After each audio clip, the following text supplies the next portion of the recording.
اور منزلت والے ہیں،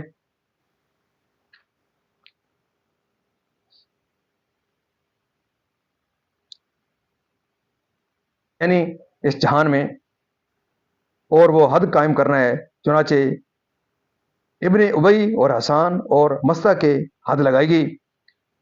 دوزخ اگر بے توبہ مر جائیں، دلوں کے راز اور باطن کے احوال اور عذاب الہی تمہیں مہلت نہ دیتا، اس کے وسوسوں میں نہ پڑو اور بہتان اٹھانے والوں کی باتوں پر کان نہ لگاؤ، اور اللہ تعالیٰ اس کو توبہ و حسن عمل کی توفیق نہ دیتا اور عفو و مغفرت نہ فرماتا، توبہ قبول فرما کر۔ اور منزلت والے ہیں دین میں، ثروت و مال میں شان نزول۔ یہ آیت حضرت ابوبکر صدیق رضی اللہ تعالیٰ عنہ کے حق میں نازل ہوئی۔ آپ نے قسم کھائی تھی کہ مستق کے ساتھ سلوک نہ کریں گے، مستق کے ساتھ سلوک نہ کریں گے، اور وہ آپ کی خالہ کے بیٹے تھے، نادار تھے، مہاجر تھے، بدری تھے، آپ ہی ان کا خرچ اٹھاتے تھے، مگر چونکہ ام المومنین پر تہمت لگانے والوں کے ساتھ انہوں نے موافقت کی تھی، اس لیے آپ نے یہ قسم کھائی۔ اس پر یہ آیت نازل ہوئی۔ جب یہ آیت سید عالم صلی اللہ علیہ وسلم نے پڑھی تو حضرت ابوبکر صدیق رضی اللہ تعالیٰ عنہ نے کہا، بے شک میری آرزو ہے کہ اللہ تعالیٰ میری مغفرت کرے، اور میں مستق کے ساتھ جو سلوک کرتا تھا اس کو کبھی موقوف نہ کروں گا۔ چنانچہ آپ نے اس کو جاری فرما دیا۔ مسئلہ اس آیت سے معلوم ہوا کہ جو شخص کسی کام پر قسم کھائے پھر معلوم ہو کہ اس کا کرنا ہی بہتر ہے، تو چاہیے کہ اس کام کو کرے اور قسم کا کفارہ دے۔ حدیث صحیح میں یہی وارد ہے۔ مسئلہ اس آیت سے حضرت ابوبکر صدیق رضی اللہ تعالیٰ عنہ کی فضیلت ثابت ہوئی۔ اس سے آپ کے علو شان و مرتبت ظاہر ہوتی ہے کہ اللہ تعالیٰ نے آپ کو علو الفضل فرمایا۔ عورتوں کو جو بدکاری اور فجور کو جانتی بھی نہیں اور برا خیال ان کے دل میں بھی نہیں گزرتا، حضرت ابن عباس رضی اللہ تعالیٰ عنہما نے فرمایا کہ یہ سید عالم صلی اللہ علیہ وسلم کی ازواج مطہرات کے اوصاف ہیں۔